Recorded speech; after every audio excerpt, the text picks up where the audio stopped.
қироати шоҳасари аллома бобоҷон ғафуров тоҷикон. таърихи қадимтарин, қадим, асри миёна ва давраи нав. гуфтори 118.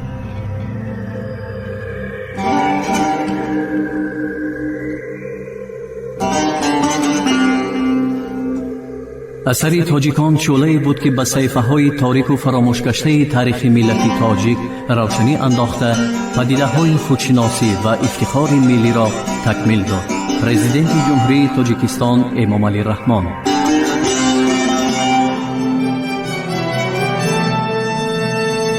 خلق تاجیک در عرفه و دوره ریولوسیای سال‌های 1905 1907. وضعیت کشوری ترکستان در عرفه ریولوسیای. محقق تاجیک اسلانوف رویخط کتاب و مقاله های پنهانی را می آورد که در بین حجت های سردار اویزد خوجند یافت شده اند. در اینجا ما اثرهای لینین معروضه درباره سیاست متحد کننده پارتی سوسیال دموکراتی کارگری روسیه، از نو دیده برآمدن پروگرام اگراری پارتی کارگری، پراکنده کردن دوما و وظیفه های پرولتاریات، دو تاکتیک سوسیال دموکراتی در ریولوسیای دموکراتی، اثر لیبکنیخت، تارتنک ها و پشه ها، لوکسمبورگ، ریولوسیای روس، سامویلوف، آزاد کردن کارگران باید کاری خود کارگران باشد، پال لافارک، ماتریالیسم اقتصادی کارل مارکس و دیگر کتاب و مقاله ها را می بینیم. بی شبهه تشکیلات های سوسیال دموکراتی ترکستان که با آنها لینین و همصفانش راهبری می کردند، در مسئله در بین خلق های آسیای میانه پهن کردن غایه های ریولوسیونی بلشویکان خدمت بزرگی را انجام دادند. سبب محض همین بود که ریولوسیای سالهای 1905-1907 نه فقط ناحیه‌های از جهت اجتماعی و اقتصادی و صنعتی نسبتاً مترقی مرکزی مملکت، بلکه همچون سیلی توانا تمام گوشه و کنارهای مستملکوی آسیای میانگی ایمپریا را پخش کرد. عقده بی‌حد پیچ در پیچ اختلاف‌های اجتماعی که خاصی ناحیه‌های روسنشین بود، در کشور ترکستان با کثافت ظلم گران ملی باز هم مرکب تر می شد. پرولتاریات ترکستان نسبت به پرولتاریات مرکزهای کلان صنعتی از جهت سیاسی به اندازه خفا میمان، آنقدر متشکل و متحد نبود و مثل پرولتاریات مرکزهای کلان صنعتی در مبارزه صنفی و سیاسی تجربه کذایی هم نداشت، ولی محض باریگران ظلمی ملی کاری پرولتاریات ترکستان را خیلی آسان میکرد. تصادفی نیست که وسعت واقعه های ریولوسیونی آسیای میانه حکومتداران روسیه پادشاهی را هم در خود پتربورگ و هم در خود گنرال گوبرناتوری گران کرده پرتافت. این حادثه ها برای آنها ناگهانی شدند. ضمناً مبارزان ضد ظلم و اسارت در آسیای میانه روشن به اثبات رساندند که آنها همصفان لایق و شایسته آن قوه‌های ریولوسیونی بودند که در سراسر مملکت سیرملت عمل داشتند. یکشنبه خونین 9 ژانویه سال 1905 وحشیانه تیرباران شدن نمایشگران بی‌عراق تمامی مملکت را از قهر و غضب و دهشت آورد و باعث نفرت و عداوت اهل کشور ترکستان هم گردید. با تشبث بلشویکان در روز عید تاتیانا یعنی 12 ژانویه سال 1905 که در این روز 150 سالگی یونیورسیته مسکو جشن گرفته می شد، در چندین شهرهای گنرال گوبرناتوری در تاشکند، سمرقند، قزل اربد میتینگ و نمایش ها شده. اشتراکچیان آنها در جواب وحشانیت نوکران بی نقطه پادشاه که در پتربورگ صادر نموده اند قهر و غضب و نفرت و کینه خود را اظهار داشتند. در سمرقند در ضیافتی که به مناسبت جشن اونیورسیته مسکو برپا گردید، بلشویکان مروزف و پزنیاکوف اشتراک کردند. از بس که در ضیافت اساساً ضیاییان شرکت می‌ورزیدند، مروزف با آنها مراجعت کنان نطق شعله‌ور ایراد کرد و خاطر نشان نمود که در اونیورسیته علنگه انقلاب مدام شعله‌ور بود. وقتی با طلب قسم ارتجاعی حاضران گیمن پادشاهی نواخته شد، بلشویکان و همفکران آنها نمایشکارانه از ضیافت برآمده رفتند. بسیار اهمیت کلان داشت که ریولوسیونران ترکستان با عید تاتیانا رنگ روی راستی سیاسی دادند. علل خصوص ممکن گفت که این یکمین واقعه‌ای بود که در ملک‌های آسیای میانگی حکومت پادشاهی ضد آن اینقدر اعتراض عمومی ظاهر کرده شد. بهار سال 1905 در کشور ترکستان حرکت سوسیال دموکراتی خیلی وسعت یافت. مخصوصاً گروه متحده سوسیال دموکرات‌ها و سوسیال ریولوسیونرها که از آخر سال 1904 تا مارت 1905 عمل داشت. ماه مارت سال 1905 آنها از هم جدا شدند و گروه تاشکنتی RSDRP تأسیس یافت. خیلی فعالانه کار کرد. این گروه چند ورقه و شعارها برآورده نشریه های گروه های سوسیال دموکراتی و تشکیلات های دیگر ناحیه های مملکت را در آسیای میانه پهن می کرد. یکی از ورقه های گروه تاشکنتی RSDRP از سنه 2 اپریل سال 1905 مخصوص برای کارگران راه آهن آسیای میانه نوشته شده بود و دعوت می کرد که راه آهنچیان و دیگر کارگران یاردمچی استانسیه چرنیایو عزت نفس خود را نگاه دارند، از مأموریت اجرای طلبهای خود را اصرار نمایند و اگر مأموریت رد کند کار را پرتایند. این دعوتنامه و دیگر کارهای ریولوسیونران که در بین کارگران راه آهن برده می شدند نتیجه خوب دادند. چرنیایوگی ها از شریکانی در دیگر استانسیه ها کار می کردگی خود نماندند و از 9 اپریل کار را پرتافتند. این نخستین اقدام مهنتکشان مظلوم جنرال گوبرناتوری ترکستان بود که در عرصه نهضت ضد حکومتی گذاشته شد. این نهضت ها از بسیار جهت نامتشکل و بی نظام باشند هم، ولی آینده آنها کلان بود.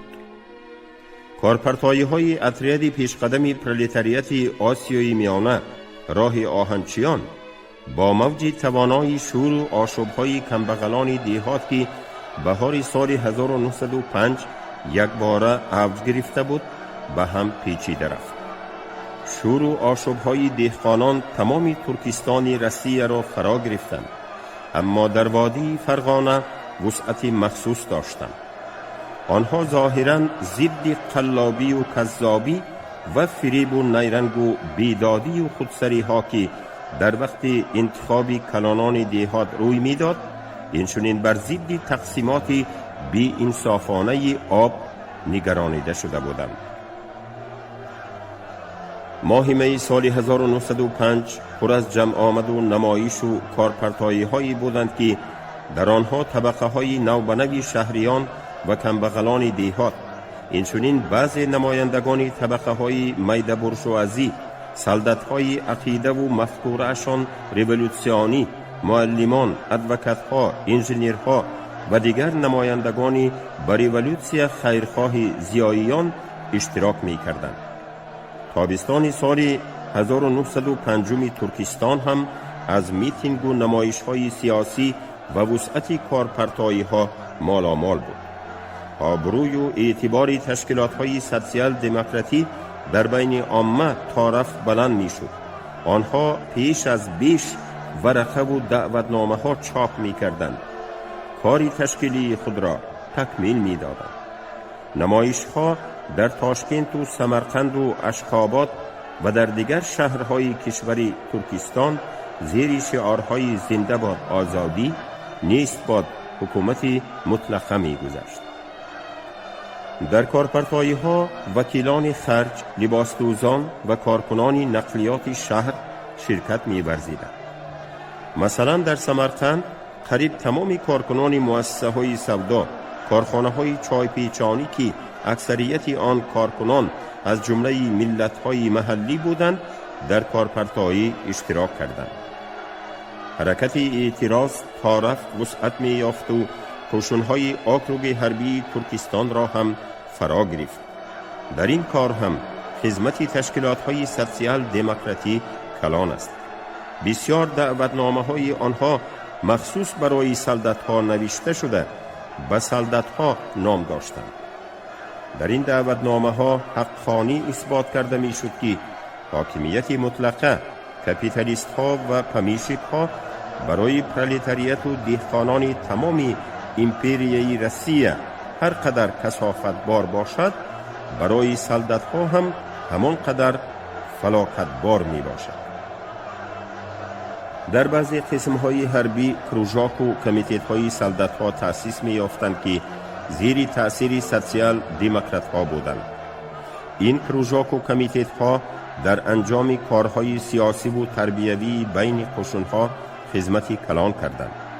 تصادفی نیست که تابستان سال 1905 در بتالیون سپیارهای تاشکند، در راتای تلگرافچیان حربی ترکستان، در بتالیون هفتم تیراندازان ترکستان، در بتالیون راه آهنچیان حربی زکاسپی و در دیگر قسم‌های حربی زود زود شور و آشوب‌ها می شدند.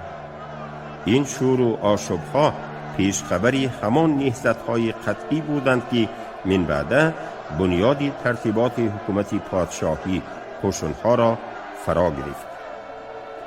اوج توانایی حرکت‌های رولوسیونی در ناحیه‌های مرکزی مملکت، در اوکراین و در کافکاس تیر ماه سال 1905 در کشور ترکستان هم خیلی هم‌آوازی یافت. در این بابت کارپرتایی عمومی سیاسی که ماه اکتبر در روسیه به وقوع آمد خیلی مساعدت کرد. در جد و جهد رولوسیونی مهنتکشان چی مقام داشتن آن کارپرتایی را لینین به تفصیل توصیف داده است. کارپرتایی سیاسی عمومی روسیگی این دفعه حقیقتا هم تمام مملکت را فرا گرفته، همه خلقهای امپریای لعنتی روسیه را به خروج قهرمانانه صنف مظلومترین و پیشقدمترین متحد نمود. پرولتارهای همه خلقهای این امپریای جبر و ظلم اکنون در یک ارمیای بزرگی آزادی و ارمیای سوسیالیسم صف آراسته ایستادند. مسکو و پیتربورگ با تشبث رولوسیونی پرولتاری خود سزاوار شأن و شرف گردیدند. پایتخت‌ها کارپرتایی کردند. فنلاندیا کارپرتایی می کند. کشوری آستزی با سرداری ریگا به حرکت همراه شد. این نکته ها را که 31 اکتبر سال 1905 بیان شده اند، پر به آسیای میانه هم نسبت دادن ممکن است. تمام راه آهن آسیای میانه از کار ماند، زیرا تمام راه آهنچیان کار را پرتافتند. از برآمدهای پیشتره راه آهنچیان فرق این کارپرتایی در همین بود که طلبات کارگران خاصیت عمیق و یقینی سیاسی داشتند. این کارپرتایی برای طرفداری و دستگیری راه آهنچیان قسمی یوروپایی مملکت تشکیل کرده شده بود و این راه آهنچیان در برابر طلب بهتر کردن احوال اقتصادی خود همچنین پروگرام مبارزه برای حقوقهای سیاسی را هم پیش نهاده بودند. کارپرتایی اول در اشخابات سر شد و زود سراسر راههای آهن آسیای میانه دستگیری کرده شد. در اشخابات، قزل اروت، تاشکند، سمرقند، به راه آهنچیان، کارگران و کارکنان دیگر ساحه ها، کارکنان مطبعه ها، وکیلان خرج و غیره ها همراه شدند. کارگران مطبعه دیموروی شهر سمرقند که محض در همین مطبعه گزیته سمرقند ارگانی بلشویکان چاپ می شد خیلی فعالانه عمل کردند. آنها در صف پیش پرولتاریات سمرقند مبارزه می بردند و هنوز سال 1904 و ابتدای سال 1905 با آنها میسر شده بود که شرایط کار خود را به اندازه بهتر کنند. تشکیلات بلشویکان سمرقند به مبارزه مهنتکشان برای گذراندن کارپرتایی عمومی سرور شد. علکه 17 اکتبر کارگران شهر به کارپرتایی راه آهنچیان همراه شدند و روزی دیگر نمایش عمومی سیر آدم تشکیل نمودند. درباره واقعه های 18 اکتبر سمرقند مخبری گزیته روسکی ترکستان چنین نوشته بود: روزی سه‌شنبه ساعت 10 به کوچه برآمدم و دیدم که هر دو مطبعه بستگی، مگزین و دکانها قلف، از گیمنازیای بچگان پسر بچه ها اره زنده باد آزادی گویان دادزنان بیرون ریختند. طلبه های صنف های بالایی گیمنازیه به طرف گیمنازیای دختران دویدند که آنها را هم بردارند. تا ساعت 12 تمام کارگران شهر سمرقند کار را پرتافتند. اداره های نقلیات شهر هم به کار پرتافتگان همراه شدند. حیات شهر در یک آن حال کرخت و شخ شده ماند. مردمان تنگ نظر هراسان غله و دیگر خوراکواری خرید کرده ذخیره می نمودند، زیرا گرده اشان می کفید که کارپرتایی دیر دوام خواهد کرد. در واقع تا بیگاه تمام نانوای خانه ها روست بودند. فقط قریبی های شام مردم در میتینگ جمع آمده قرار دادند که نانوای خانه ها و دکان های قصابی فوراً گشاده شوند. ثانی‌تر برای آهنچیان آسیای میانه کارگران همراه شدند که شاخه جنوبی راه آهن ارینبورگ تاشکند را می ساختند. دیری نگذشته کارپرتایی راه آهنچیان به کارپرتایی عمومی سیاسی تبدیل یافت. پرولتاریات سمرقند که سرورش بلشویکان بودند، جواباً به منیفست 17 اکتبر سال 1905 پادشاه نمایش توانایی تشکیل دادند و در چهارباغ شهر میتینگی سیرآدمی برپا کردند که در آن زیاده از 1000 کس اشتراک داشتند. برای ریاست مجلس یک دلانه بلشویک مروزف را انتخاب کردند.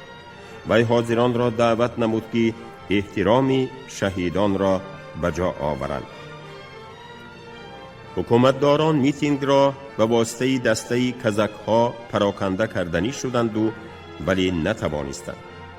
در ریزولوسیایی که حاضران قبول کردند چنین گفته می شد: ما به صنف کارگر به این مبارزی ثباتکار و فداکار راه آزادی اظهار همدردی می نماییم و طلبهای اقتصادی وی را از آن جمله این طلبها بی تأخیر جاری کردن روزی 8 ساعته کار و در تمام ساحه های مهنت و استحصالات مقرر کردن روزی پره استراحت را قطعیاً دستگیری می کنیم. همه آنانی که وابسته به فعالیت سیاسی تعقیب شده اند باید فوراً عفو کرده شوند. همه محبوسان سیاسی و به درگذر شدگان باید فوراً آزاد کرده شوند. متاسفانه سوسیال دموکرات های سمرقند به حجت عوام فریبی پادشاه منیفست 17 اکتبر سازشکارانه مناسبت نمودند و این کار آنها به حکومتداران سمرقند به اندازه امکان داد که کارپرتایی اکتبر را شکست دهند. ولی کارپرتایی هایی که در سمرقند و در دیگر محل های کشور تا رفت اوج می گرفتند و با آن کارگران زواد پخته و دیگر زوادها نیز همراه شدند، دلالت می نمود که شعور سیاسی و صنفی مهنتکشان خیلی بلند شده است. قوه‌های رولوسیونی کشور که هنوز تجربه کافی نداشتند، سهو و خطاهای خود را برطرف می کردند و از آنها عبرت می گرفتند. دسیسه و تهمت و بهتانهای حکومتداران را رفع می ساختند.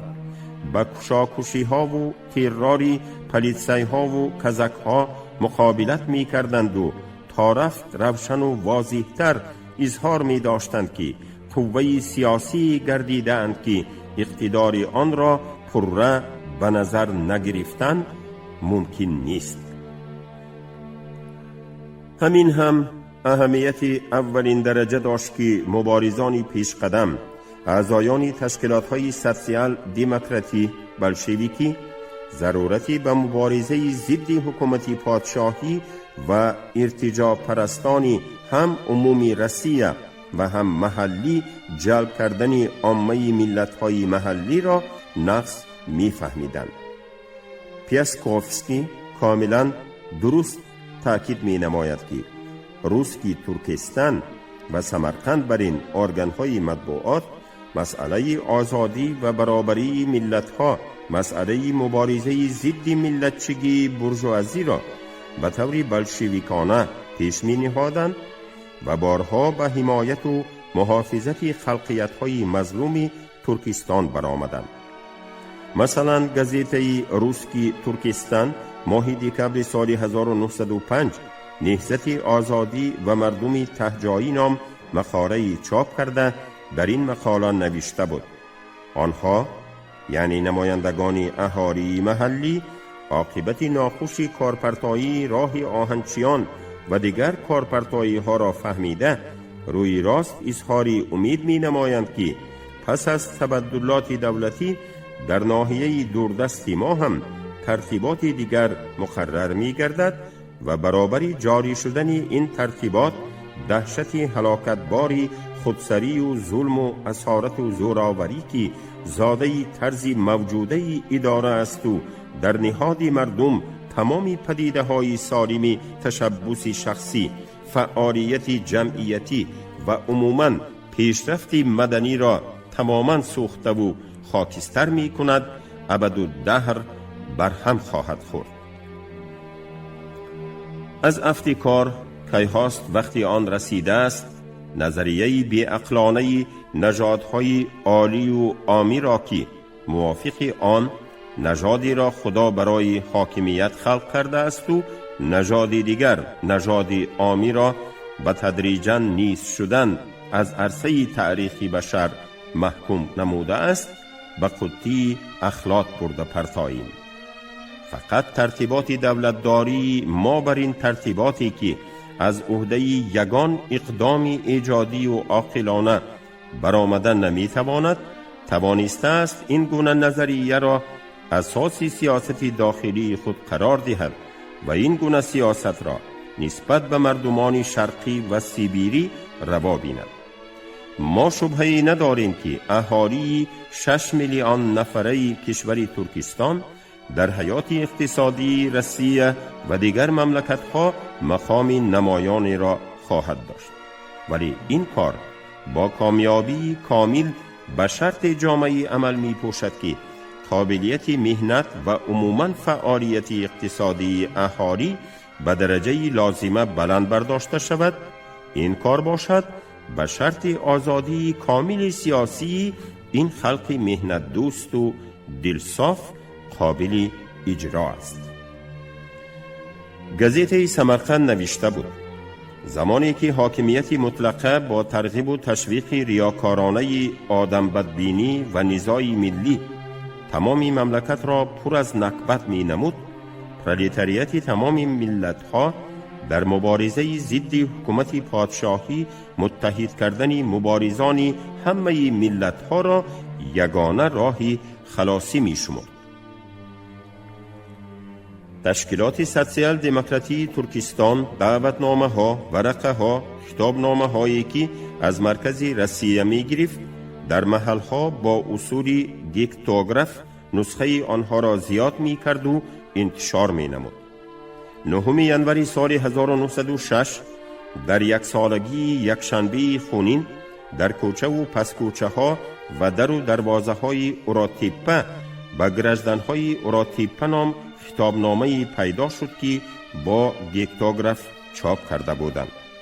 در این خطابنامه شعارهای نیست باد حاکمیتی متروکی مطلقه، زنده باد مجلس مؤسسان ذکر شده بود. خطابنامه خصوصیت صرف ریولوسیونی داشت.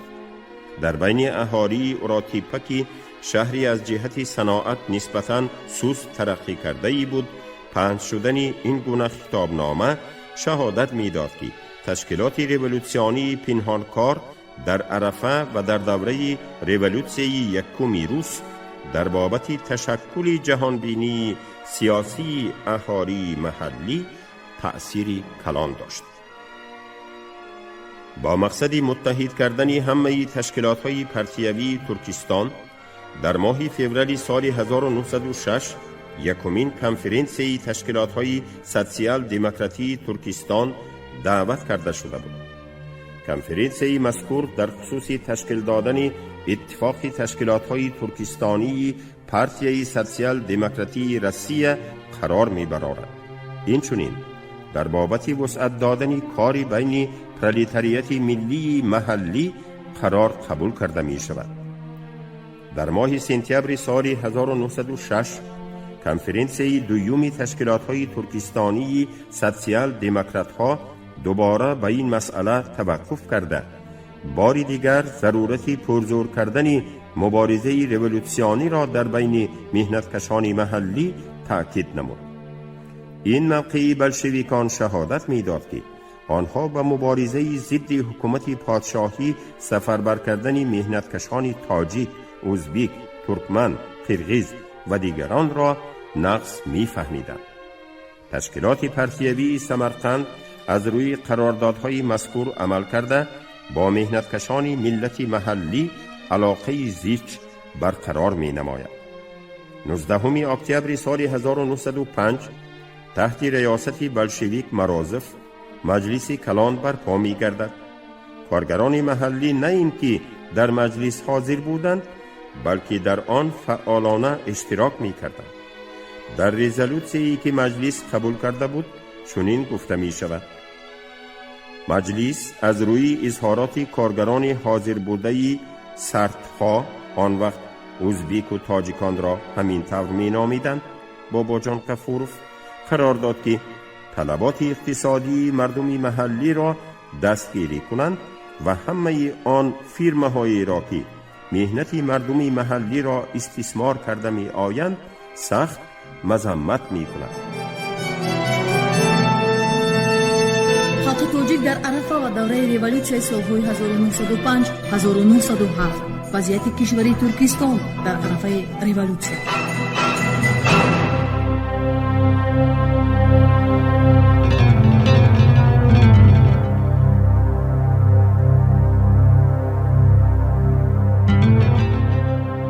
шумо гуфтори 118-ро аз китоби аллома бобоҷон ғафуров тоҷикон шунидед. абдурашид хоҷамқулов хонд, коргардон Шералӣ Навзалӣ.